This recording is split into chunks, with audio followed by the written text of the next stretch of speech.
Hey everyone, welcome back for another deep dive with us. Today we're tackling something that might surprise you. It's something so fundamental to learning English, but often gets overlooked. That's right, we're diving into the power of listening. And to help us unpack all this, we're turning to the Learn English with Mr. Concord podcast for some amazing insights. Get this, it turns out listening could be the secret weapon you've been missing this whole time. Who knew, right? It is fascinating, isn't it? We tend to get so caught up in the nitty-gritty, like memorizing grammar rules, drilling vocabulary, and obsessing over pronunciation. But let's take a step back for a moment.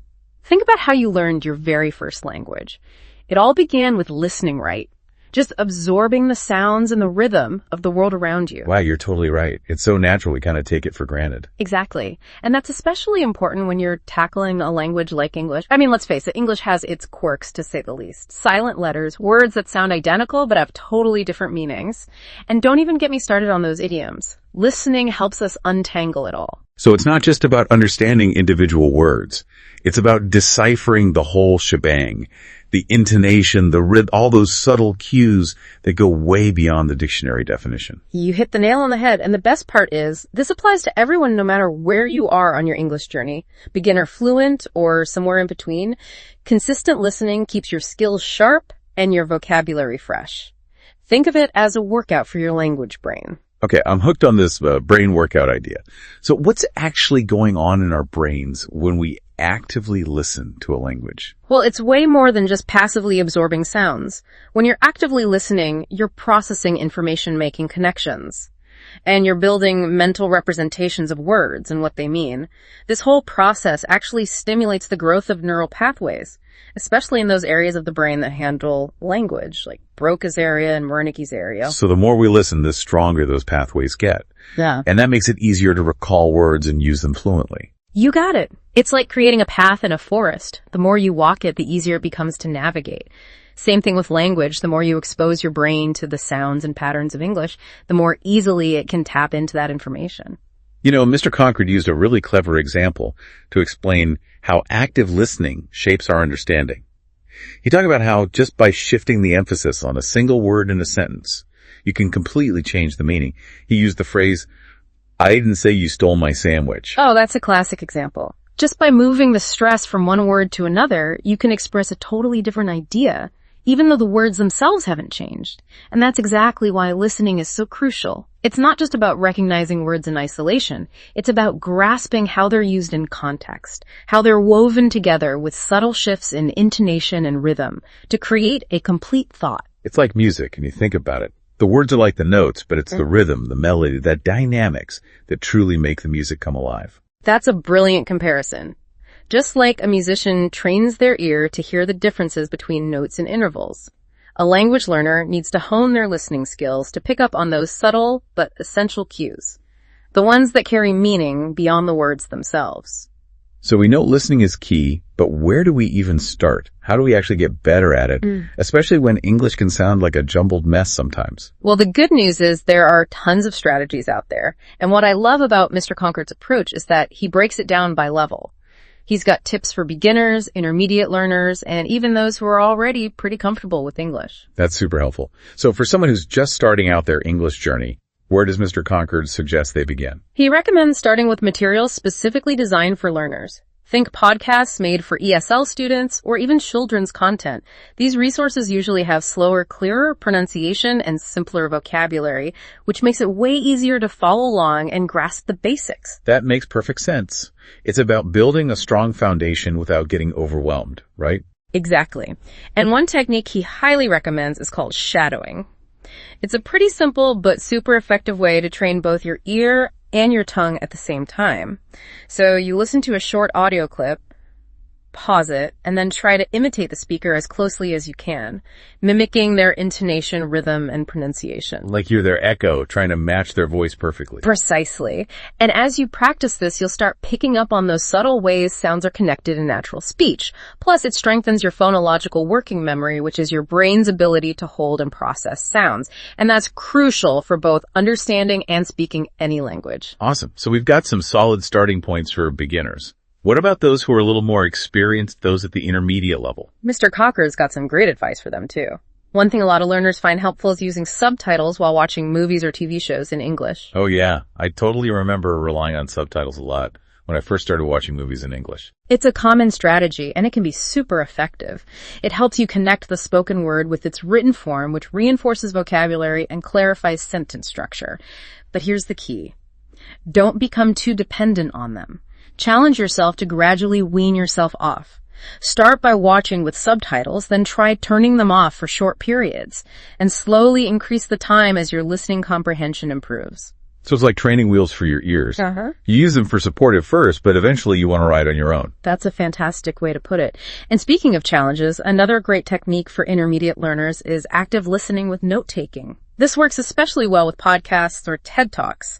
Mr. Concord specifically mentioned TED Talks Daily and How I Built This as awesome resources. Oh, I love those podcasts. But how does note-taking actually help with listening?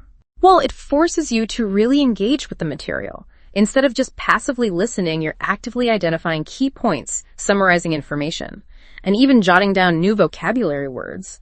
This whole process of actively engaging deepens your understanding, improves retention, and expands your vocabulary all at once.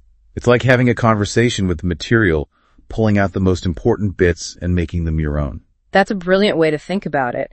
And this active engagement becomes even more critical when we step into the world of advanced learners. Okay, now that's where I start to get a little intimidated.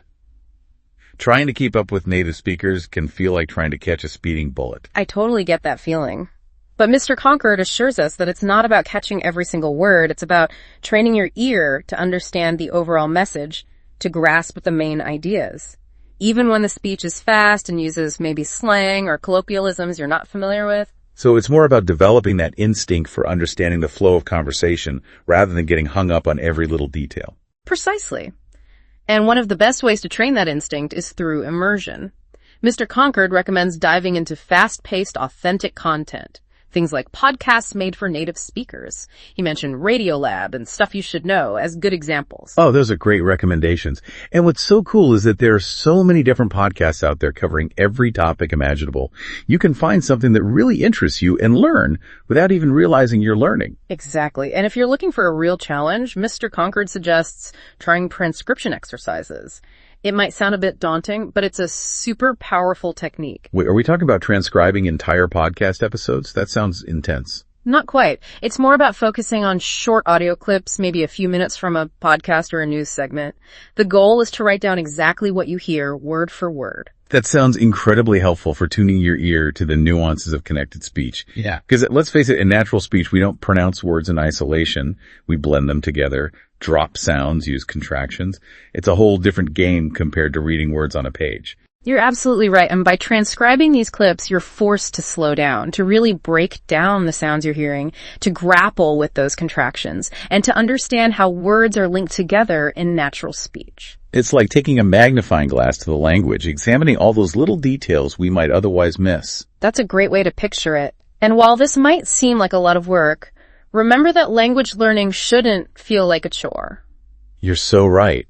There needs to be an element of fun, a sense of playfulness to keep us motivated and engaged. Absolutely. And Mr. Concord actually has some really cool ideas about how to make listening practice more fun. He calls it gamifying your learning. Yeah.